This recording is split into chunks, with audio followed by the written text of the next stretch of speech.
Скоро 3,5 часа траеше одбраната на Александар Василевски Нинџа, обвинет за случувањата на 27 април 2017 година во собранието, кој со месеци бегаше од правдата, па пред почетокот на судскиот процес сам се предаде во судот. Тој уште десетина е притворен за случајот со собраниските настани. Денес код неговото сведочење не може да се открие која всушност била неговата улога на 27 април, иако немјатото рочиште браќата Младеновски, обвинети во случајот, кога дава одбрана, го посочи токму Нинџа како организатор кој давал наредби маскираните со фантомки да влезат во собранието на критичниот 27 април. Сега Нинџа пред судот се постои во улога на контролор. Тврдеше дека високи началници од ДБК во тоа време, па дури самиот тогашен директор Владимир Атанасовски биле на телефонска линија со него, а критичната ноќ остварили средби со нив. Но не кажа пред судот што правил во собранието, зашто носел фантомка во која улога бил таму. Нинџа сведочеше дека управата, односно тогашните началници на петтата управа, Горан Грујовски и Никола Бошковски го врбувале за нивни агент, ама него вработиле имал само 3 години средно во Коце Металец.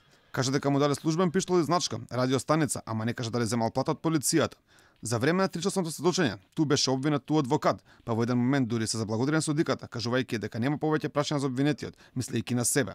Василевски, да се спаси од вина, говореше дека сите наредни ноќта му ги давал Танасовски, но конкретно не посочуваше действија.